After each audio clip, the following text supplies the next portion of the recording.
We are pleased to begin the forum on the future of the climate change and the marine environment towards a sustainable ocean, organized by the Asia Pacific Network for the Global Change Research Opinion Center, and sponsored by the Hyogo Prefecture, Hyogo Environmental Advancement Association, and the International Center for the Environmental Management of Enclosed Coastal Sea. And this forum has also been endorsed by the UNESCO Intergovernmental Oceanographic Commission as a related event on the UN Decade of the Marine Science. My name is Kosaka. I'll be the Europe MC. Please accept my best regards. First and foremost, on behalf of the organizers, APN Center will deliver an opening remark.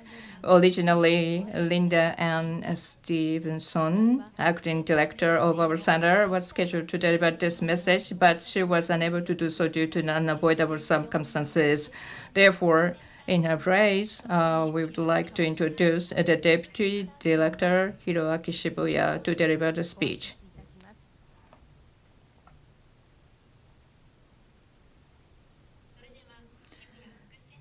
Now, Mr. Shibuya, the floor is yours.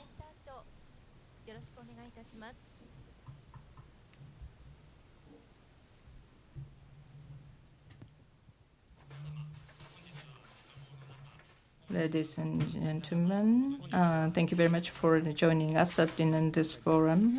Despite your busy schedules, my name is Hiroaki Shibuya, Deputy Director of the Asian Pacific Network for the Global Change Research. Due to unforeseen circumstances, I am delivering today's opening remark on behalf of Acting Director Linda Ann Stevenson. We are honored to welcome the scientists, business representatives, and the members of the civil societies to this forum. I am delighted to discuss this important topic with you. This forum is officially recognized by the Intergovernmental Oceanographic Commission of the UNESCO as an event related to the UN Decade of the Ocean Science for the Sustainable Development. Launched in 2020, this initiative is now in its fifth year and has reached the midpoint. Additionally, the UN High-Level Ocean Conference will be then held in Nice, France, this June. And this conference aims to advance the Sustainable Development Goal, SDG 14, life below water, conserve and sustainably use the oceans, seas, and marine resources for the sustainable development. Issues such as global warming or the plastic waste significantly impact the marine biodiversity. Regarding the marine plastic pollution, international treaty negotiations are ongoing. Although an agreement was not reached at the conference held last December, discussions are scheduled to resume this August in Geneva. At the APN Center Forum last December, presenters highlighted the perspective that establishing an effective waste management system during the normal conditions in developing countries help reduce the risk of flooding caused by the heavy rains. Such measures are similarly that help prevent the marine debris from entering in oceans. Thus, to effectively address the triple environmental crisis of the climate change, biodiversity loss, and the pollution, it is essential to find the synergetic solutions rather than tackling each issue separately. This requires scientifically analyzing the relationship between these issues and adopting the evidence-based, strategic, and practical approaches. For this purpose, collaboration across the disciplines and cooperations with the local communities are crucial. The year 2025, hosting both an UN Ocean Conference and Expo 2025 Osaka Kansai, offers valuable opportunities to deepen the discussion about ocean sustainability. I sincerely hope today's forum will encourage each of you to deepen your understanding of these crucial issues and inspire concrete actions. Today, we have the pleasure of hearing from the three distinguished experts actively involved in the marine environment issues. First, Professor Yusuke Uchiyama from Kobe University Graduate School of the Civil Engineering will deliver the keynote speech. Subsequently, the Associate Professor Susan M. Brander from the Oregon State University and the Senior Lecturer Amanda Ford from the University of the South Pacific will present from their respective perspectives with concrete examples. We will encourage active participation and exchange during the Q&A session following their presentations. I sincerely hope that today's forum will be fruitful and insightful for everyone. That will conclude my opening remark. Thank you very much for your attention.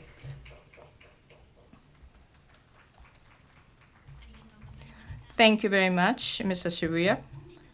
So this forum is in a hybrid the way of doing so, the venue in the Kobe and also the online streaming. And the online platform, not only from Japan, but also from overseas, we have so much in the audience. So currently the 269 participants are participating here. So we have the keynote speech for that in the first half, and for the second half that we have the overseas lectures.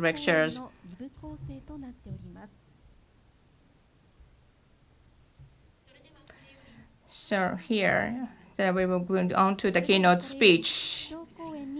So today we have Professor Yusuke Uchiyama, Department of Civil Engineering, Kobe University, to deliver the keynote lecture. Professor Uchiyama received his PhD from the Tokyo Institute of Technology, and after working at Port and Airport Research Institute and UCLA, has been the professor at the Graduate School of Civil Engineering, Kobe University, since 2015. His areas of expertise include the ocean physics, coastal engineering, and computational fluid dynamics. Through the development of the oceanographic digital twins of the various oceanographic regions, and he's been engaged in the education and research related to the marine environment, including the coral and the eelgrass, the ecosystem network structure, and the marine plastic pollution. So the title of the lecture is the current status of the marine environment issues and strategic approach by the digital twin. Now, Professor Uchiyama, the floor is yours. Thank you very much for the introduction, and good afternoon, everyone. I am Uchiyama from Kobe University. Excuse me, let me speak in Japanese. So allow me to speak Japanese. And I appreciate your detailed introduction. And I am graduated from, I belong to the Kobe University, the Civil Engineering Department. And I have engaged in the field of the civil engineering. And I'd like to start explaining the reason why I am also engaged myself in the coastal and the marine research. And after that, I would like to touch upon the current status and the future state and our initiatives at the Kobe University. And I know that the audience are mostly from the ordinary people. So part of my lecture might be a little technical, but I'd like to explain in easy to understand manner as much as possible. And hopefully you found my lecture interesting and disseminate the information that you have learned today to your families and friends. So this is the agenda for today's lecture. And my talk is kind of lengthy, so I'm not sure if I will be able to cover all the agenda, but I will do my best. So the self-introduction. Since it has been already introduced, I'm going to briefly explain. So originally from the civil engineering for the Kobe University, and then I was engaged myself in the port and the airport research. that was the beginning of my the career. And then I started working in an airport research institute in the National Research and Development Agency.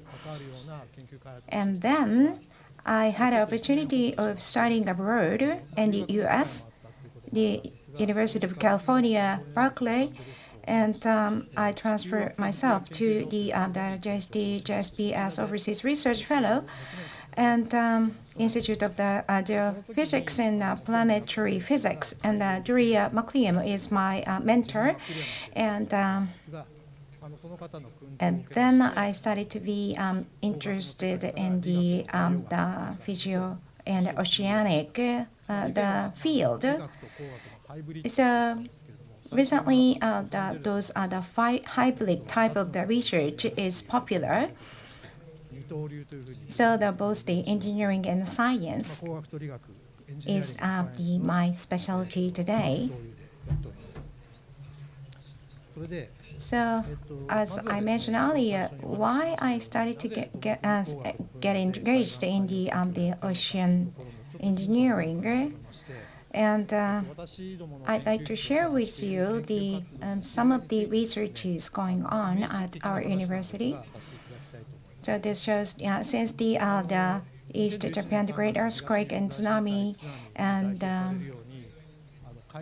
the globe is always exposed to the massive natural disaster. And 2018, there was a huge typhoon hit this Western Japan region, and it broke the bridge to the Kansai International Airport. So therefore, in the civil engineering field, we also do the research and education for the coastal and the marine issues as well. So we started from the port engineering, and in order to keep the Kobe port the safe and calm, what kind of the structure is needed, and what kind of design of the channel is needed. And also in the coastal engineering, it is highly related to our research as well. For example, we do the nearshore current and the coastal protection. So I believe that many of the audience is from Kobe, and Sumaura to Shioya, there is the Sanyo Railroad and the National Highway, and you see that the coastal road is quite narrow. So that means that it will invade the coastal area, and eventually it would impact hugely. So we have to protect the coast. And recently, we do the ecological engineering and ecosystem and the biodiversity conservation as well. As a motivation for the civil working engineering, since we are the developer, we tend to develop and change the ocean environment. So how to conserve those biodiversity and ecosystem is the very important missions from the civil engineering perspective. And the other one is energy related. So especially the power generation industry, because that the power generation that will be the water, the heated water released to the ocean. Therefore, it is located near the shore, and thus the discharged warm water have a great impact to the biodiversity too. So we have to take that into consideration when we develop the power generation plant. So the offshore power generation will be the ideal locations, and how we can maintain the biodiversity is also another important mission for us. And fluid engineering is my initial specialty. And using this knowledge of the fluid engineering, we would like to approach all kind of the issues in a different field. And therefore, my lecture will be mostly on the physics.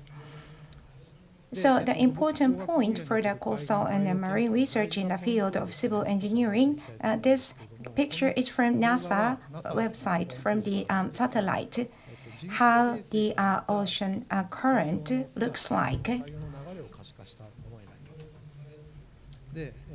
And that has a significant scale for to across the entire Ocean Pacific. So this ocean basin and the synoptic scale ocean current has the great the impact by the climate change, and also the dominance of the Coriolis force, and also the wide area transfer by the western boundary current, such as the Kuroshio Current or Gulf of Mexico, is generated. This is because that the globe is rotating. And as you see that there are the many spiral in the ocean, and also the current, and its diameter is 100 to 200 kilometers. So this mixing by the mesoscale eddies exist, and this mixed the ocean water, and it controls the coastal environment and also the interactions. And coastal wave guidance. So near the coastal area, it also has the some strong force. Because of the wave, and the half of the energy is consumed there, and the rest of the half is transmitted as the wave, and the attracted by the coastal area. Therefore, it has to be protected properly by the civil engineering structures. So the multi-scale phenomena and scale interruption are existing in the ocean. So it is so-called dynamic downscaling, and one side is a global scale, and the other side is a regional scale. So we have to consider by combining both scale. For example, the Gulf of Osaka is also strongly controlled by the current of the Seto inland, and it is controlled largely by Kuroshio tide. So this global scale and a regional scale interference interacting each other. So as a breakthrough technology to control this, we have developed the digital twin, and the core of this digital twin is a simulation of the current, and ROMS, which is the Regional Oceanic Modeling System, ROMS. So this is the ocean circulation model with the most users in the world, and this is me from the youth, because there was the days that I was young. It is already 30 years ago, but I was the original members of this the ROMS, and there are 30 researchers. I am the only Japanese, and the one Chinese were part of this group. And we have developed the computer simulation model, and this is the west coast of US, and you can see the distribution of the plankton. So through this simulation, and also the amount of the microorganisms. So not just a simulation technology, but also it is possible to do the measurement using the satellite. And the upper left is the sea surface altimeter, So not just the height of the sea level, but also the current velocity can be measured. And the lower left is a sea surface temperature measurement.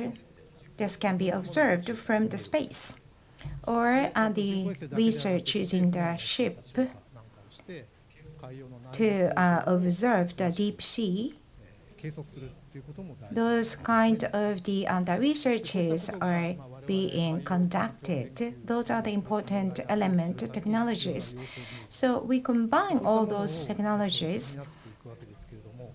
So next, I'd like to touch upon the current status of the marine environmental issues, because this was the request by the API to talk about it. So you have heard the word ESG. It is environment, social, and governance. It is an abbreviation of those three words. And when we do these the social activities, the ESG is quite important. And it's also the importance for the management of the corporation. So when you look at the recent the incidents of the Fuji TV, the governance was poor at that company. So with the missing governance, it would put the company into the very difficult positions. And also the about the society is about the gender balance and environment, which is literally about the environmental problems. So unless you focus those three areas, you will be left behind in the society. So I always encourage the students to pay attention to the company's ESG activities when they look for the job, because that is one of the very important factors to select which company to work for, because it has a great social significance. And talking about the environment, you probably think that it will be a big burden for the company to work on, but instead of considering it as a burden, that resolving them creates the great corporate value. So when you look at the Cabinet Office website, you see that those kind of the informations like global warming, plastic issues, and so on. And when you look at the climate change of the world, on the upper right of the slide shows the global average temperature change in the past 10 years. So since 1950, the temperature went up drastically. And people may think that it's just a part of the natural cycle in a long history. However, according to the IPCC, which is the subcommittee of the United Nations, shows that in the past, as a result of the computer simulation of the past 170 years temperature change, the blue portion is that the temperature that's supposed to be without any civil activities of the human being. And that as a result of the simulation result. However, the actual is that what it shows in orange. So for sure, the human activities have a certain impact on the climate.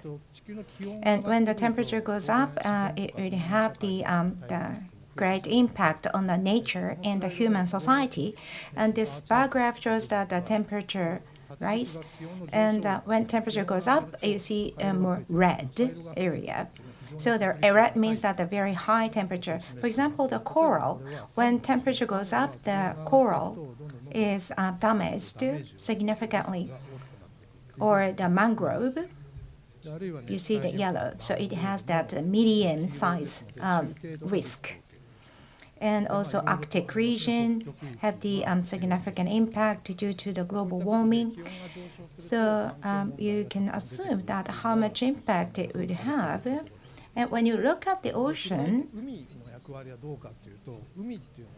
maybe you have learned, there is the heat, the Earth's heat. So how much the heat can be absorbed is the heat capacity of the Earth. So when you compare ocean and the land, the atmosphere, the oceans stores much higher level of the heat compared to the atmosphere. And most of those heat are actually absorbed by the ocean. So you see that the lower left graph shows that depending on the depths and how much of the energies are observed, so we can say that oceans store 90% of the entire Earth's heat.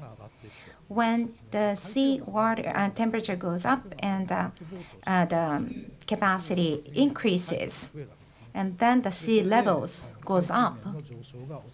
So the horizontal shows the year.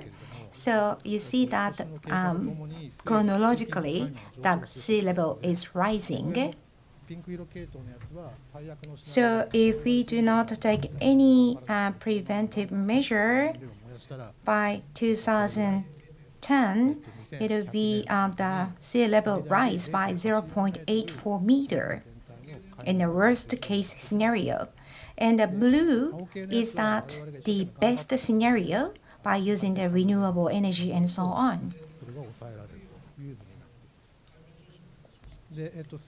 So I talk about the sea level, but also the sea surface pH is impacted by the climate change. The blue, again, is a result of the best scenario, and the orange is not much effort made. So when you look at the pH level of the sea surface, it usually the 8.1. So if the pH 7 or lower, it would be the oxygenic, and if it's higher than that, it's alkaline.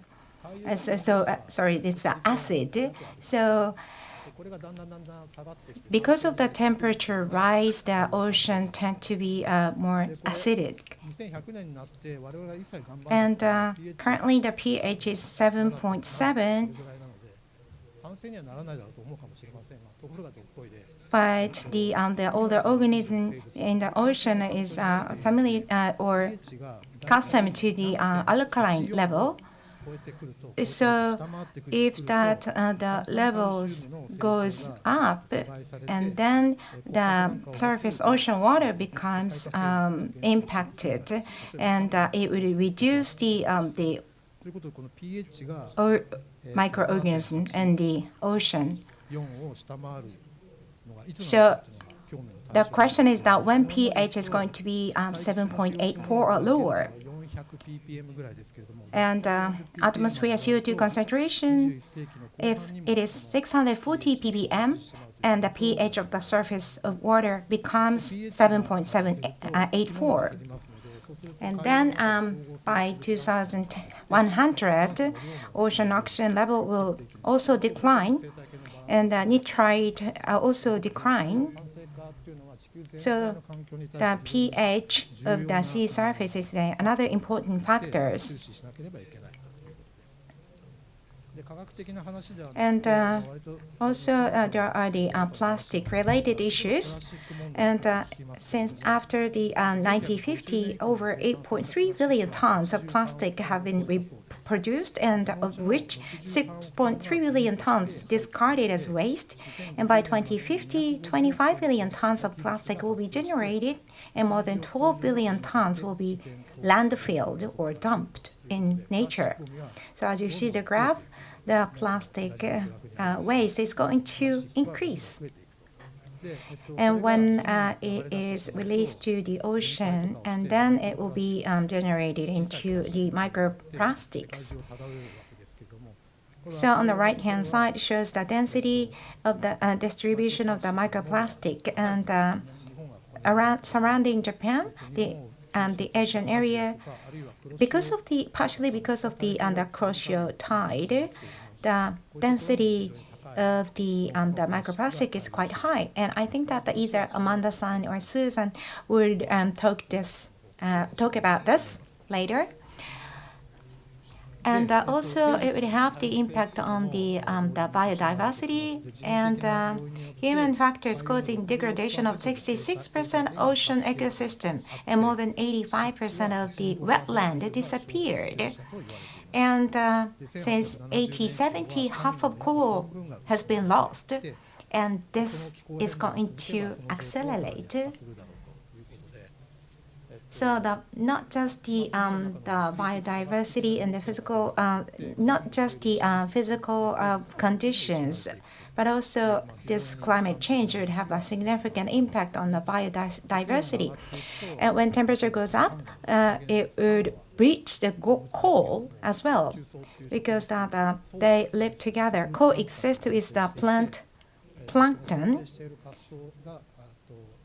But when this plant plankton dies because of the higher temperature, and then the coral will get white, like the upper picture. Another thing is, and the important thing is the blue carbon. Blue carbon is a carbon taken into marine ecosystem and stored in the biomass and their underlying soils. And it can store the carbon dioxide. Therefore, the eel glasses bed is very important. So this blue carbon is capturing a lot of attention today as the alternative carbon dioxide sink measures. And the main sinks for the blue carbon is a seaweed bed, such as seagrass or algae or salt marshes, like a tidal flat.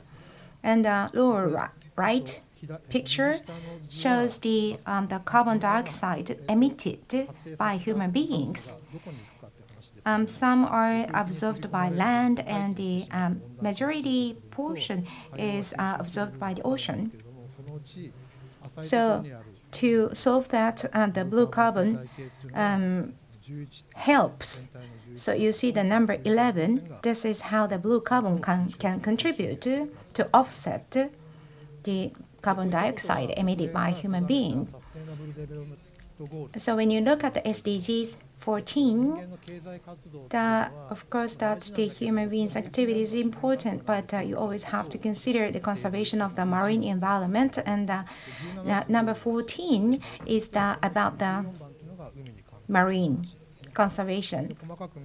So in order to make the sustainable environment, how we can protect the ocean environment, and for example, the ocean debris reduction, or the marine resources protections, and also the sustainable management of the fisheries and aquacultures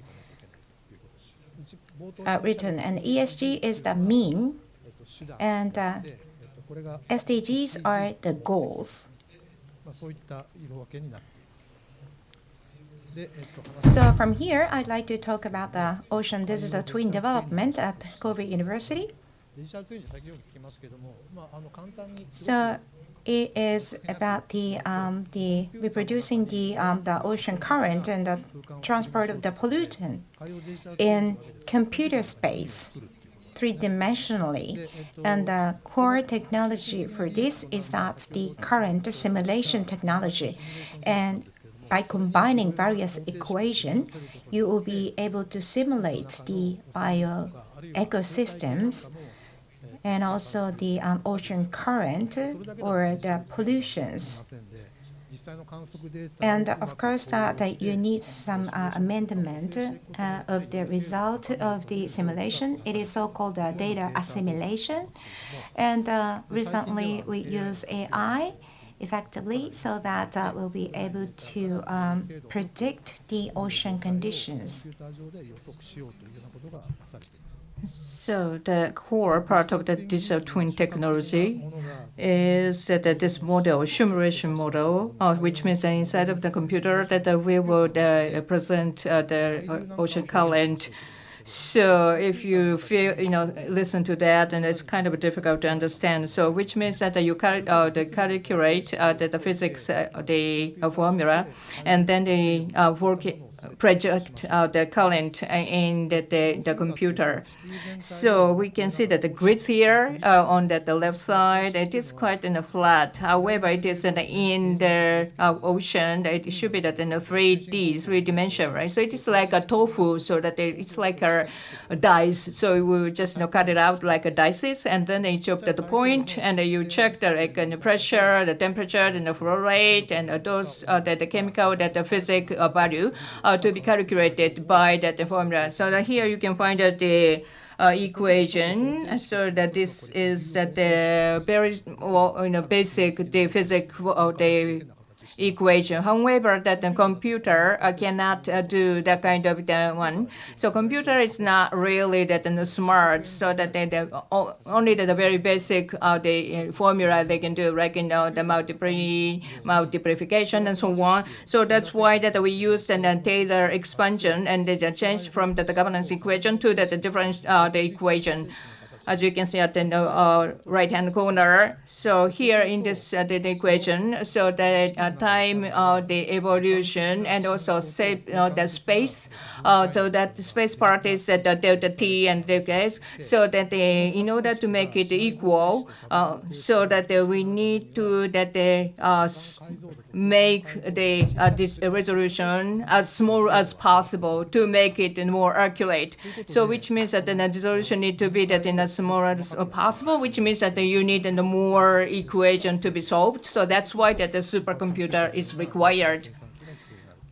So I would talk more about the digital twin. I will talk about Seto Inland Twin, Seto Inland Sea, and it is like this way. You can see that the flat area, you can find that the red box, and of course at the inside in a deep area, again that you have that a bunch of the dices there, so that you can find that the resolution 600 meter, and in this way that they will make that digital twin for the Seto Inland Sea.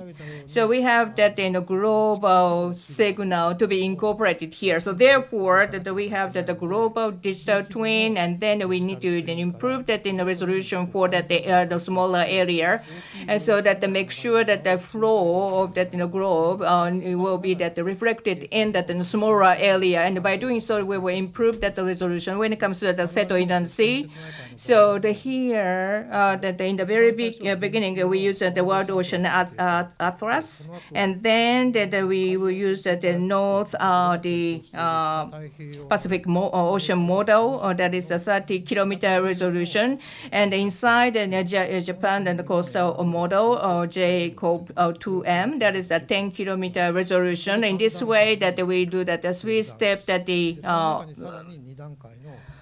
resolution, and then you can find at the right side the ROMs L1 and L2. And so by doing so that we will improve that in the resolution to make that the Seto Inland Sea model. So what exactly we can do? So that I would like to talk a little bit. So it's the first one is that the plastic pollution and that the Seto or Inland Sea, that this one is actually that picked up by that the SDG number 14, and 2/3 of that the waste are actually that the plastic waste, and 2050, I'm sorry, that then the plastic waste volume and the weight will be that outweigh that the fish. So plastic wise, and you will consider the PET bottles, and then you get the sunlight, and then it will be degraded, and then it will be that very tiny, and once it gets to that 5 millimeter or less, that will become that in diameter, that will be that microplastic. And what's wrong with that? Because of that very tiny, they get very toxic the substance that absorbed, and because it is very small, that through that the food chain will come into the human body. That's the bad things. And I'll talk about the plastic waste in the Hiroshima Bay. So this is the ocean, the problem, right? So you feel like this kind of waste coming from that in the foreign countries. Well, partially, yes, but when it comes to the waste on that Sea of Japan, only then 25% are that are coming from Japan. So which means that 75% are coming from that foreign countries. But on the Pacific side, the 80% are actually that the origin in Japan, and especially Southern Inland Sea, that the vast majority are that coming from Japan. So that you feel like then Japanese people don't generate and then the discharge waste into the ocean. Not like that. Actually, that our sea is that contaminated by the Japanese people. Then why we are focusing on the Hiroshima Bay? So this is the result of that in the Environment Ministry, that we have various bays, but especially that the Hiroshima Bay, that is so much waste, as you can see that the bar chart at the right-hand corner. So that's why that we use that the digital twin to check that in the Hiroshima Bay. So we use that this the digital twin. And then they will make that the virtual microplastic in the computer, and it is generated from where, and then it is where, and to go where. So we check with this digital twin. So you can find here. We made that there are 12 the release points. There's a virtual release points, and inside of the computer that we release the microplastic. So of course that winds are changed and the currents are changed, so that it's not good idea to calculate only in one break, so that we will release many times, and also that each of the time point, and we do that the statistical the calculation, and then we check that where this microplastics goes, and this is a result. How we need to interpret this? So you can find the color. So this one is actually the virtual the MP the microplastic concentration, and if that the yellow or red, which means the concentration is high, and the blue and white the concentration is low of that the microplastic. So let's say the upper left-hand corner, site 6. So this one is a Miyajima area, like Itsukushima Shrine is located there. If the release point is there, 5 days later, 15 days later, 30 days later, so how that this the microplastic waste is the flow, and if that the release point is changed, like Edajima area, and if that is the case, so you can see that the center part, and then the flow is coming from the right to the left, and then circulated. What about the mouth part of the Hiroshima Bay? That is a release point. If that is the case, it is going to the north side, and also that partially to going outside. You can see the two arrows. So it is about summer. What about the winter? So you can see that the comparison between the summer and the winter. Summer, and microplastics are the scattering. Winter, however, although that the direction is similar, but it's that the scattering area is not that big. So by using that the digital twin, then we can see that. So how it is happening in summer, as you can see that rain, so much rain, and also that they get the water from that the river, right? And that's a fresh water, so the no salt, so that the density is low, so that it goes to the surface, right? But in winter, then not so much water comes in from that the river, and also it's very cold. So therefore, that the surface of that the ocean is cooling down, and then that in the water temperature goes down, it gets heavy, and then it's easier to mix in the vertical way. So that the summer, it is like divided from the surface part and the bottom part. However, in the winter, that the water is mixing vertically.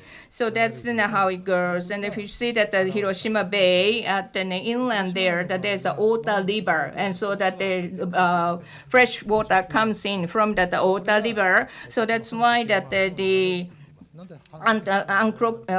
counterclockwise the current is made. And I remember that I mentioned that naturally the circulation in the north hemisphere, that the flow is coming to the right side. And in the end, at the west side of the Hiroshima Bay, the current is going, and then finally that the flow is going out from that Hiroshima Bay. And so in this way, that the microplastic is flow. Let me jump. Why is that? So then, what's that relation in between what's happening and the reality? And we did some on-site survey. And when we check that the waste amount, you can find that in the bar chart here. And if you see that in the coastal area, then you can find that so much plastic waste in that the seashore. I don't go into details, but this waste is coming from that oyster farming raft. So that this, the fishing gears is at the source. So that in Hiroshima is famous for that in oyster aquaculture. However, that those gears that is made in the plastic, that will be the source of that plastic waste. So that using this tool, we can understand that. So now that we have limited time, but then I will talk about the next one, so that we can utilize that the digital twin to see that the egress ecosystem network structure. And I'm not going to talk about the blue carbon, but then if you see that the egress beds nowadays, the area is reduced by the 75%. So we want to recover that, and not only from that biodiversity, but also that as the site, the perspective of the blue carbon, and we want to make that the recovery. But how we can make that recovery? But of course, that this production is that based on that seas, right? So that think about the inland creatures, how then the seas are there, then it is eaten by the birds and so on, right? But when it comes to the sea weeds, then there's the floating. So the floating, in one place that the sea the grass was there, and then it has to be that flowing around. So that the most important part is that in order to preserve that the eelgrass, that we need to see that those generation, where that this generation comes from, or what about the two generation beforehand. So this is the motivation of that the digital twin search. So that again that we did that virtual the eelgrass shoot. So that in the digital twin, let's say that Akiho, that from that there that the seeds are spreading out for that the 30 days. 30 days is that the seeds of that the eelgrass can survive. And what about the number 80? So that is going to the left hand. So that's how it goes. So if we summarize how it goes. So because of the time constraint, I have to go quickly. So by using the digital twin, what I have learned is that the eelgrass in Seto Inland is affected or divided into two because of the current. So there are many eelgrass beds around here, but it's only dispersed around this red circled area, which means that west side. So it doesn't drift to east side. Another point of the rich in eelgrass is that the another part of the Seto Inland in the Bisan Seto, and there's the Hyuchi Nara and the Bisan Seto are the two rich area. That means that because of the current, the eelgrass beds are divided into two. So we have did that the gene, the cluster analysis, and the structure analysis. And when we look at the genetic type of the eelgrass, there are 2 different genetic types. So this is because the gene is separated into 2 because of the Kuroshima tide or Kuroshima Strait. So such is the very unique network structure, but this is something that we have to deeply consider when develop the plan. So by using the digital twin, you can do various things. For example, from Kobe, there is a seaweed water sewage treatment system, and Hyogo is the #1 seaweed producer. And here's Awajishima Island or the near Kobe or the Akashi Strait. There is the rich area to grow the seaweed. However, because of the sewage, the water treatment system, we have asked by the Kobe City to do the research how much impact this water treatment system has on this the seaweed farming. So next is a bit strategic approach of the and called weather routing. This is so-called the navigation system for the on the ocean. So different from the car navigation system, since there is no route or road on the ocean, different from the road, so it takes time to search the optimum route to navigate in time and case of the ocean. And also, car navigation, it kindly shows you the shortest and the fastest way to get the destination, considering the traffic jam and so on. So when it comes to the ocean, you have to consider the currency and also the other information that usually not taken into consideration in the car navigation system. So by using this simulation system, you can reach the destination with low energy.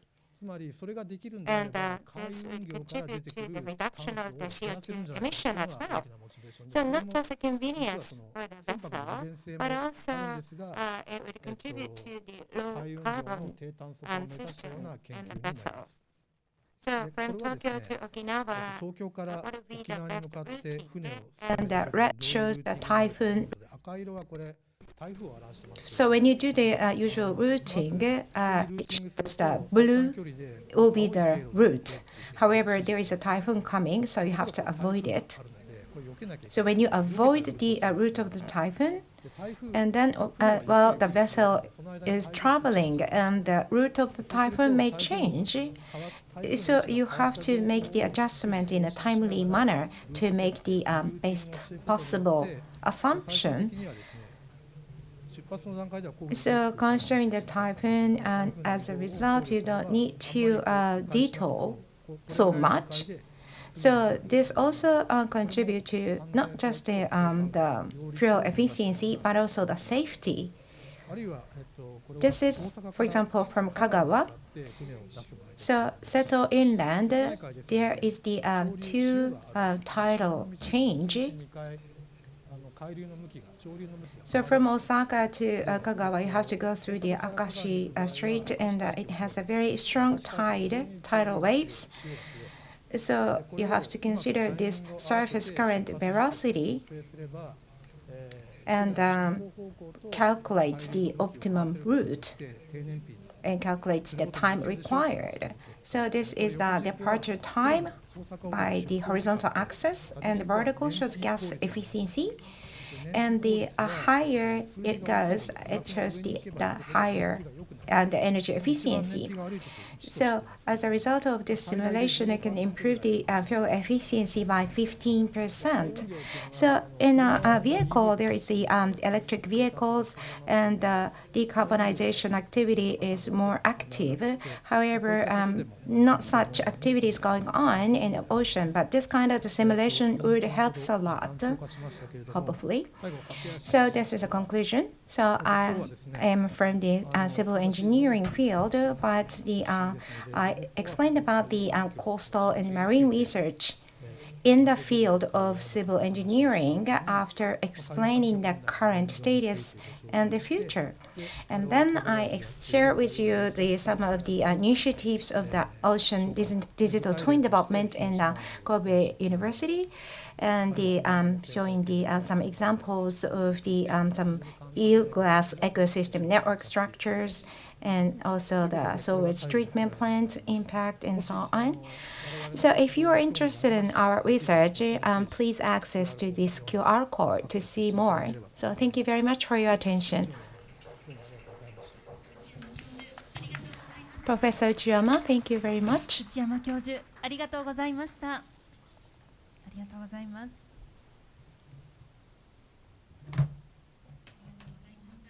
Thank you.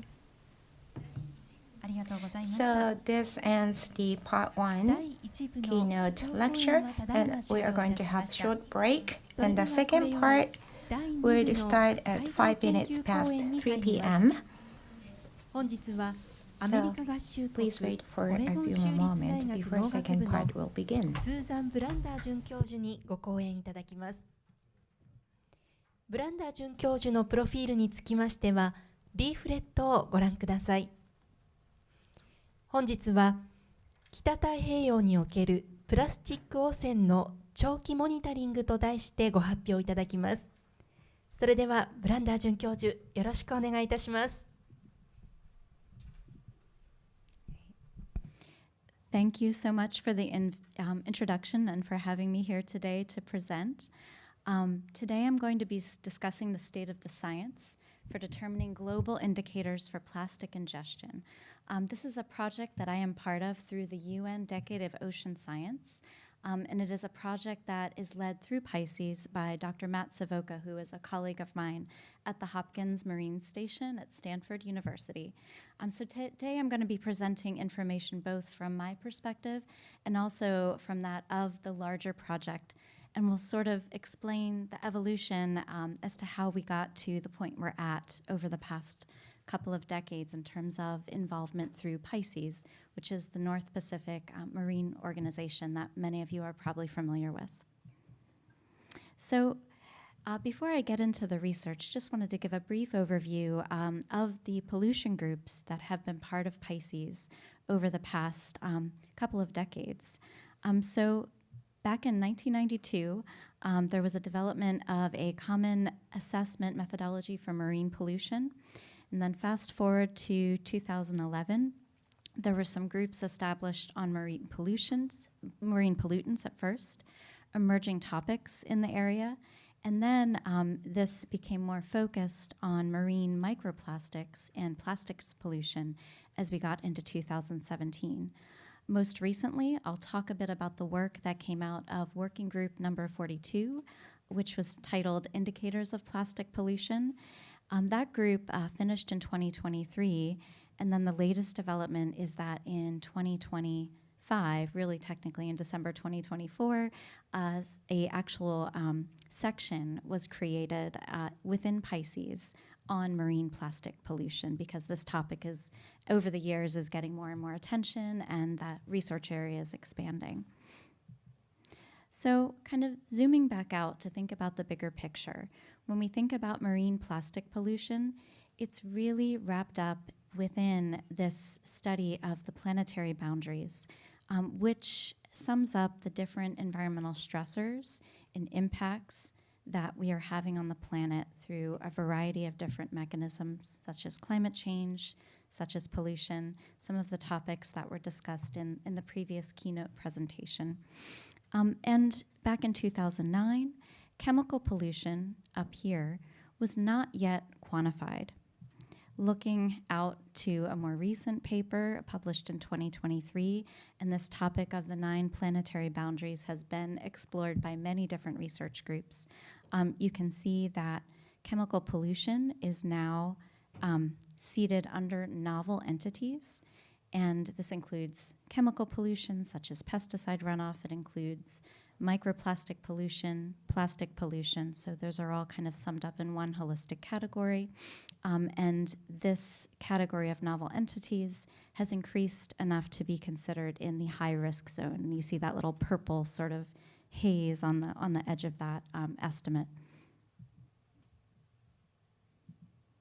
So if we're thinking about the big picture, and this is an older graph, but imagine this image with exponential growth in plastic waste generation since 2010. And of course, the same players, such as the US and China, are generating the largest amounts of plastic waste globally. Global waste, not surprisingly, has seen a significant increase since 2010, where we had approximately 275 million metric tons of plastic waste being produced. By 2019, that had risen to 353. And by current estimations, we're producing nearly 400 million metric tons. So large increase. If we stick with business as usual, that will continue to increase exponentially. But regardless of this exponentially growing problem, relative to other issues facing the planet, publications on pollution impacts are lower than if you're comparing it to publications on human health or biodiversity or climate change. This, of course, tracks with the number of citations those publications receive as well. And this may be due to a variety of reasons, perceived importance, but also potentially because of relatively lower amounts of funding sometimes in this particular space. But getting back to the North Pacific and the issues that Pisces is most concerned about, we know now that the North Pacific is really a global epicenter of plastic pollution. If you look at a comparison between North Pacific, Indian, North Atlantic, other oceans and seas, you see that the North Pacific is at the top here and comprises the largest percentage of plastic in the global ocean.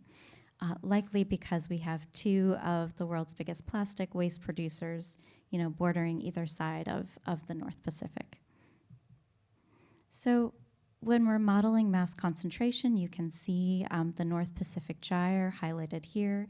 Due to ocean currents, that plastic waste is being driven into that particular region of the North Pacific.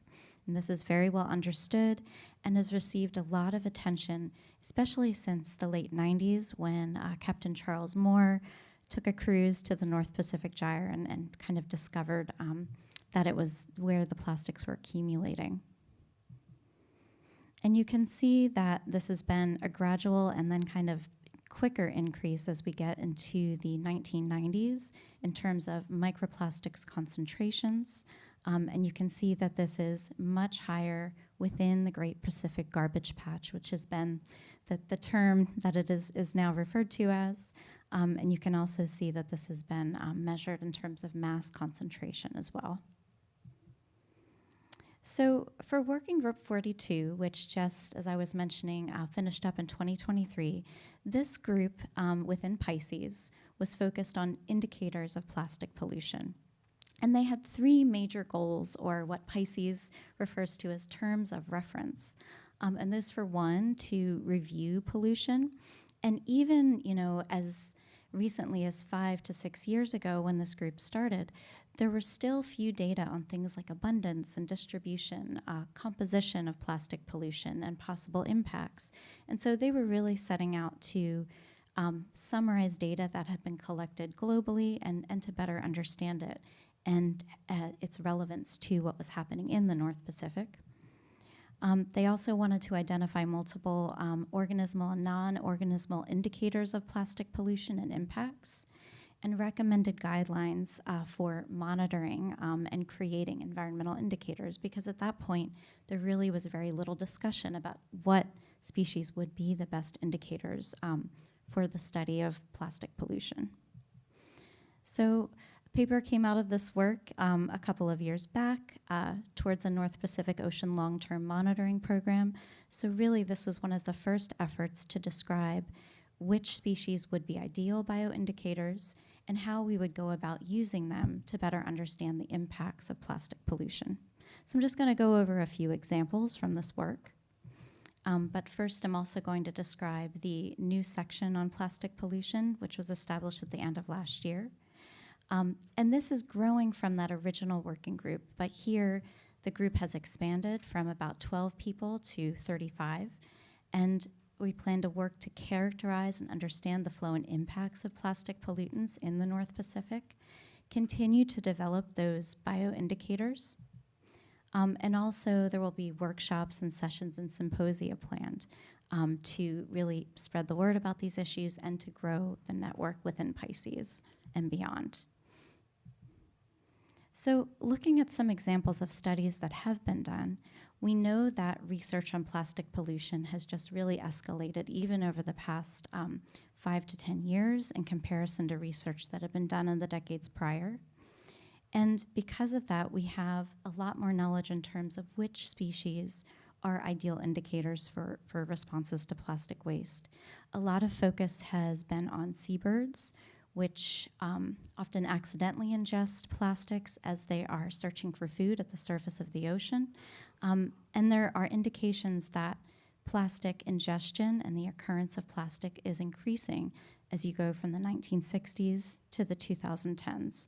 This is more indicative with these two species here. There is variability, but the overall picture is an increasing trend. If you look at fish, you see a similar pattern where there is some variability from year to year, but overall you're seeing a slow increase in plastic ingestion and occurrence of plastic ingestion. And many of the authors of these studies are part of that working group in Pisces. And then if you kind of zoom out and look at a number of different taxonomic groups or a number of different types of animals, you also see that in every case, in the case of lancetfish, this is the loggerhead sea turtle, the northern fulmar, and the blue mussel, you see this red bar here is the North Pacific, and generally we see higher occurrence of plastic pollution, ingestion specifically, in the North Pacific across all four of those taxonomic groups.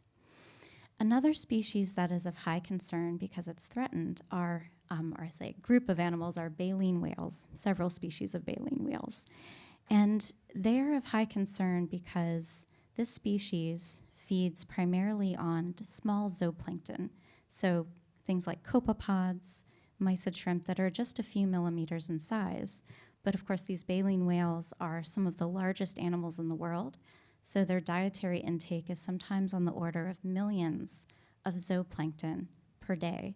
And that means, as you can see in this graph, that most of the microplastics exposure they are encountering is from their prey, not directly from the water. So a lot of this has to do with targeting specific species that are ideal indicators, but we also need to think about the entire food web when we are thinking about bioindicators, which are also sometimes referred to as sentinel species, meaning they represent the ecosystem that they're inhabiting.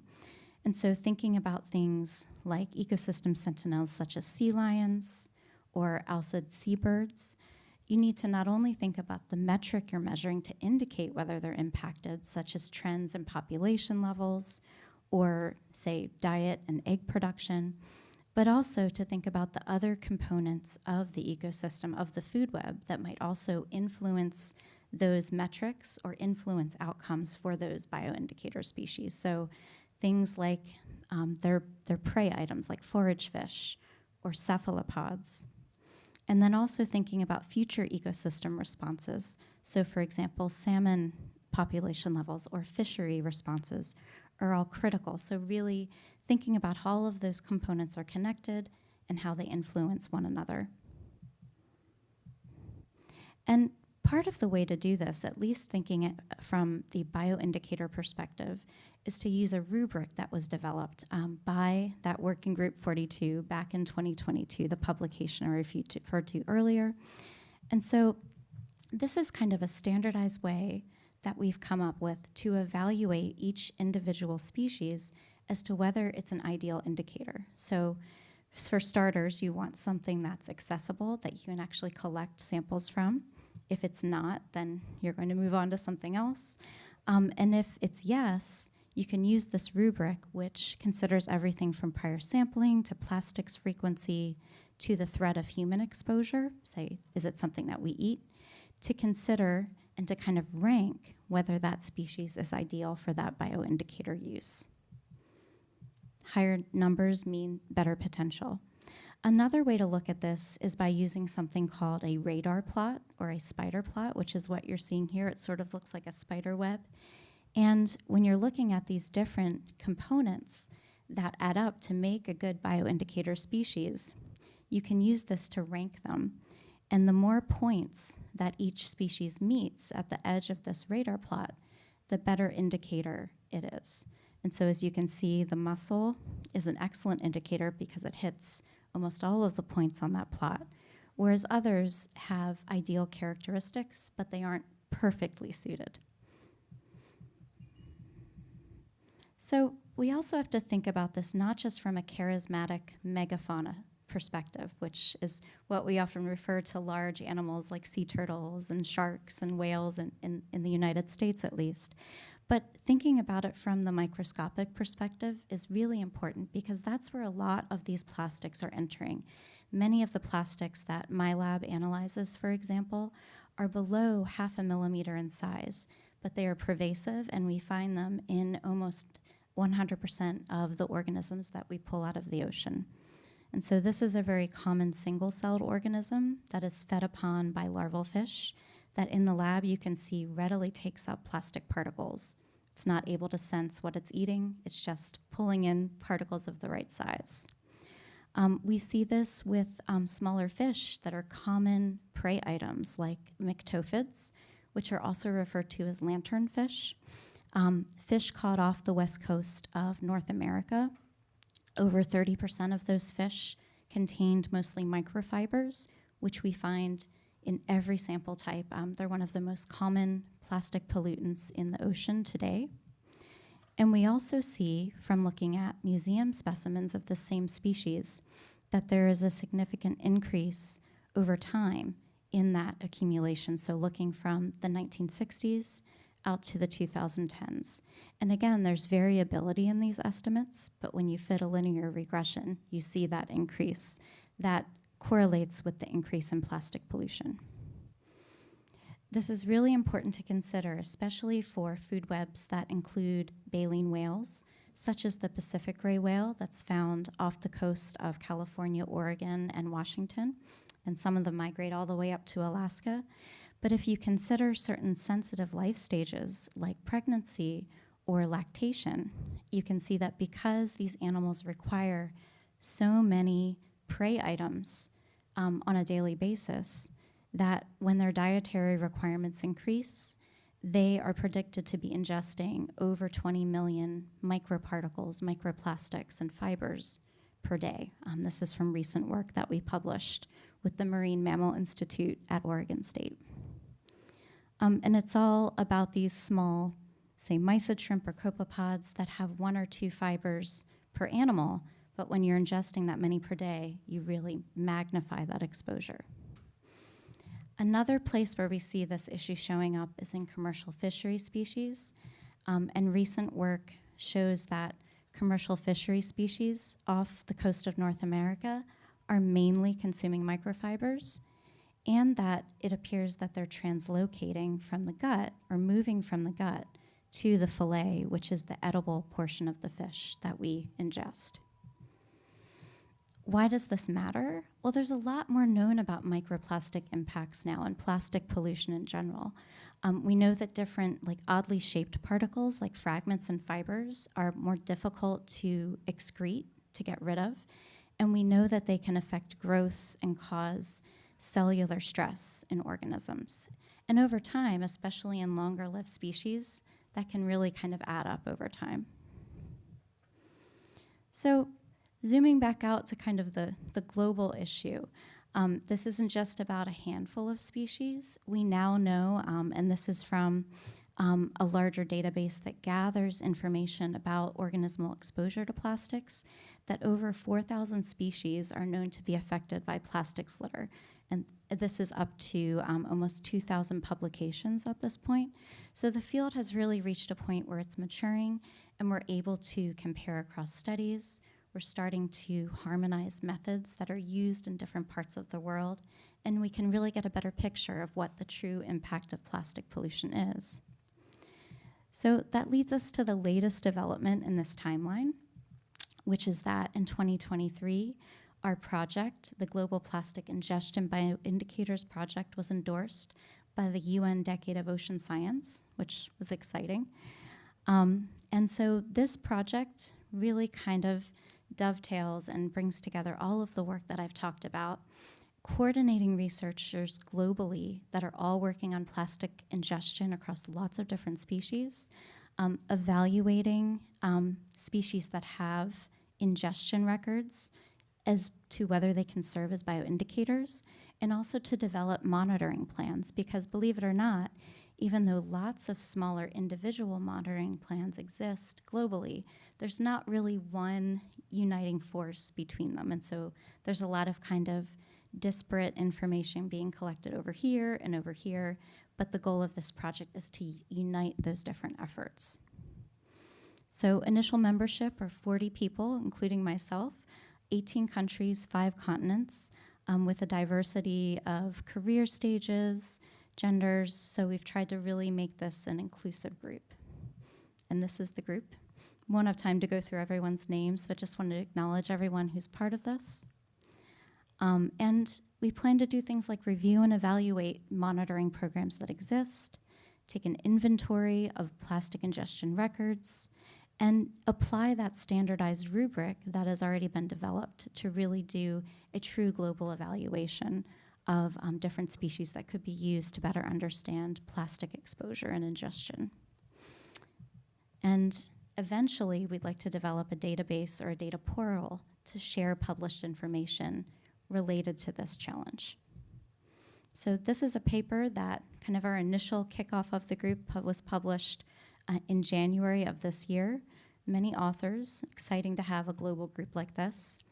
And really, to demonstrate the need for this, you can see that if you compare all papers that evaluate plastic ingestion versus those that really kind of drill down and think about potential for bioindicator status, you can see there's quite a difference between those two lines, and so there definitely is a need for this work.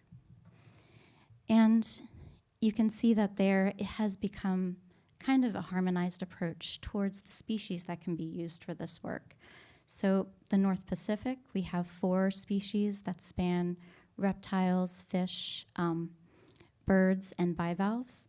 And then some of these species are found in other parts of the globe, and that means comparisons can be made between them, and so there can be better, almost standardization of those measurements, and meta-analyses can be performed. But to end here, I want to kind of think about where this falls in terms of UN Sustainable Development Goals, which was mentioned in the keynote speech as well. And ultimately, this GPIB project aligns with several of the UN SDGs, which were formulated in 2015 by the UN General Assembly. And there are 17, but the 4 that this project really hits on are, of course, things like life below water. That's the obvious one, but we know that plastics have human health impacts, so this relates to good health and well-being, clean water and sanitation, as well as responsible consumption and production. Right? And these sustainable development goals can only be realized with strong global partnerships, and that's what our group aims to do with this project that is just really getting kicked off at this point and will run through 2030 with support from Pisces. So thank you so much for listening today. Stay tuned for more updates, and I'm looking forward to the Q&A later. Thank you.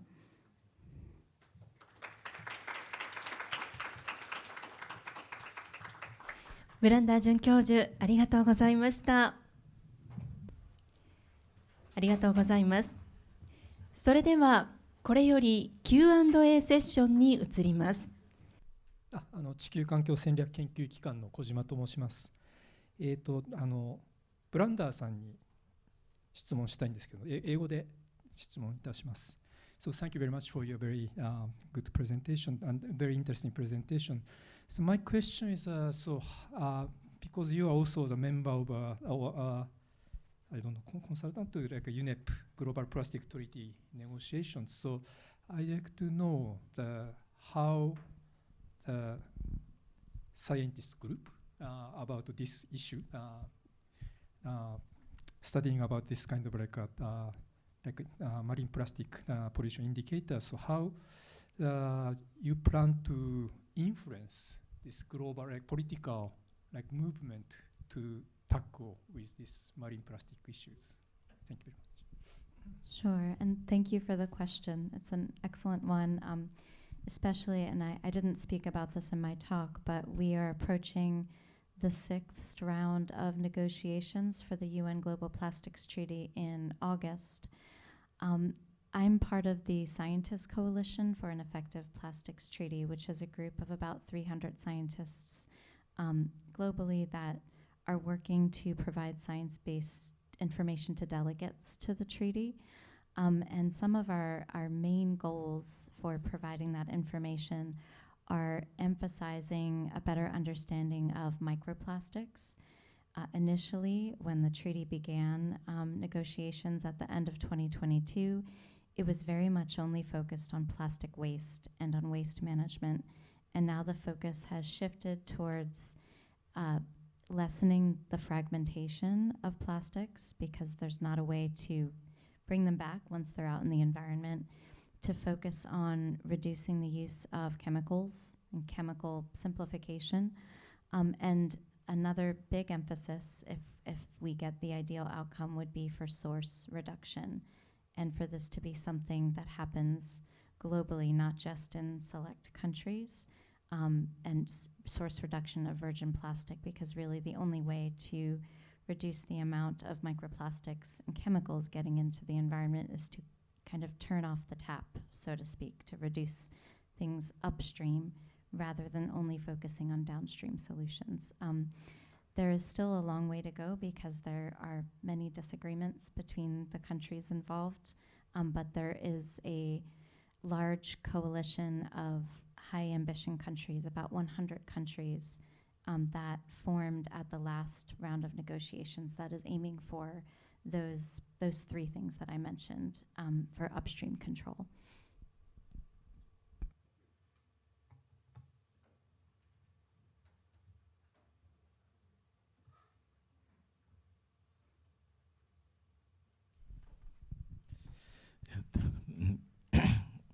Thank you for the floor. I think that your presentation was very interesting. And then my question will be for the 3 of the presenter. I want to start with the last question. My question is going like the intervention. And I want to know, Professor Susan, how have long-term monitoring efforts influence the policy's decision regarding the plastic pollution in the North Pacific? I want to know the long-term monitoring that you are doing, how you can influence decision as you are involved in this research. That is what I want to understand. It's going like that, but I want just to have your point of view. And the second question, I can go for the 3, or I can go for this. I can? Okay. Yes, I think the second question is for you, Seki Sensei. I want to understand, now we are in the area of artificial intelligence. I don't know if you try to tell how the artificial intelligence can play in the future development of digital twins technology for marine conservation. You think that artificial intelligence can play a role in the conservation of the technology as you present. Also, my last question for Professor Amanda. I think it was very also interesting presentation. I want to know, in your research, did you find a kind of significant difference between the scientific data on microplastic and then the local perception of these issues? Is it, in your research, do you find that the local people sometime with the scientific analysis that you made, there is some gap or there is some different perception, and how you overcome this as challenge? Thank you. Okay, I'll take a try at the first question. Thank you for your questions. They're very well thought out. In terms of how the long-term monitoring programs are going to influence thinking going forward, I think we've reached a point where we have a lot of knowledge about microplastics occurrence. We have an understanding of which species are most impacted, but globally there has, until maybe a year or so ago, not been a lot of connection between the different programs that are evaluating plastics occurrence in the environment. And so I think connecting those programs is going to benefit not just the North Pacific area, but also will benefit research globally, because speaking with, going back to the treaty negotiations and speaking with delegates who are not as familiar with the science, it can be sometimes very difficult to convince them because the data are still looking quite different coming from different parts of the world. And so I think the more unified we can be in our approaches to measuring plastics, and also in conveying that it's not just an ocean problem, that if fish are being affected, fish or vertebrates, they're similar enough to us that we can have an understanding of what's happening on land too, right? And to think about the land-sea connection. I think that's another really important, hopefully, goal that and outcome that will come out of strengthening monitoring in the North Pacific and elsewhere. Okay, I will take the second question. Your question is about artificial intelligence, the possibility of the usage of the artificial intelligence technology to the oceanic digital twins. The shortest answer is yes, it's ongoing, and artificial intelligence has been used for the many different ways. So first of all, the artificial intelligence, such as the old-fashioned style artificial intelligence called neural network, has been used for the determining or predicting the oceanic state based on the data set that could be taken in the field. So even with the degraded or very small amount of the data set, the performance or quality of the prediction can be significantly improved by using artificial intelligence with neural network. And on top of that, artificial intelligence has also been used for the, how can I say, brushing up the data set itself. Like if you take an image or photo of the microplastic or phytoplanktons, whatever in the ocean, it's really difficult to identify what is what is what. So the species, type of the plastic is really difficult to be determined. So artificial intelligence could be used for the identifying the species or the subject or substances of the plastic, or etc. And artificial intelligence technology could also be used for the predicting the ocean state, similar to the meteorological forecasting. So as you know, many of the meteorological agencies all over the world has started to implementing the artificial intelligence in their meteorological forecast. So that could be also used for the oceanic digital twin as well. So that's all.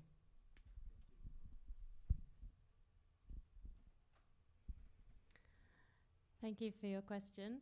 Yes, so in general, we haven't looked specifically at trying to correlate the output that communities are given with their perceived threat level and the data that we generated, but I can discuss some general observations. This is the third paper that will be our last one to get to. yes, I mean, people are generally, of course, very aware of what's happening on the beach in front of where they're living, and there's a lot of youth involved in cleanup projects. Communities self-organize to do that within their communities very well, most of the time. So yes, they're acutely aware of the amount of plastic that they have, whether there's a little bit more of a perceived threat in the place where we had the highest level of microplastic. I'm not sure we'll get that, because actually I know there's one community that had kind of will affect that, where they had quite a lot of plastic and somehow weren't connected to it, which would throw off that trend. But yes, of course, that's the value of working with people and understanding also giving you more of a long-term indication of the issues that they're having with plastic, which we can't capture from a snapshot sampling. So it's difficult for us to do like a robust correlation test there, but definitely what we saw, there's generally that they're acutely aware of the impacts that they're facing from it. Yeah. Does that answer your question? Okay. Good. Thank you. ありがとうございました。オンラインから一つ質問がありますので、内山先生宛てに質問です。読み上げさせていただきます。広島湾でのプラスチックごみの広がりをシミュレーションされていましたが、季節風の影響は考慮されているのでしょうか。よろしくお願いします。はい、ご質問ありがとうございます。季節風の影響は考慮しています。我々の瀬戸内海デジタルツインでは、普通に起こっているその地球というか海洋の現象に対する害力は全て可能な限り厳密に導入するようにしていて、海上風も海の上を吹いている風も当然ながら気象庁のデータを使いながら時々刻々変動する、空間的にも変動する風として入力しています。あるいは潮汐も入れてますし、川からの出水の影響なんかも入れてます。およそ考えうる全ての害力は考慮しながら計算しているという状況です。以上です。大丈夫ですか？ Thank you very much. There's another question that is for Dr. Ford. There is a difference in Fiji and Vanuatu sampling results. Does it correlate with coastal plastics abundance?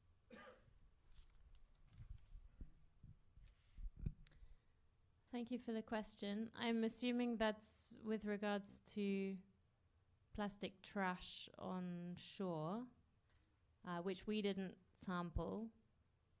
So I can only say from observations, there would certainly be more plastic trash that you would see on shorelines in Fiji than in Vanuatu. Vanuatu has got, in my opinion, very effective policies within the Pacific to manage or reduce single-use plastic. Fiji has a policy in place for single-use plastic bags, but anyone will see that there's a lot of trash still visible in Fiji. It's also got a much larger population, of course, so that makes it harder to manage that. So yes, we did not do trash audits or beach cleanups within this project, but I would say there would be, if you did, there would be a clear correlation there, yes. I hope that answers the question. それではこれで Q&A セッションを終了いたします。講演者の皆様に皆様今一度大きな拍手をお届けください。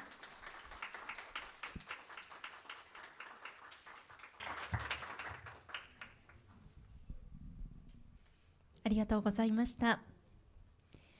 以上をもちまして本日のフォーラムを終了いたします。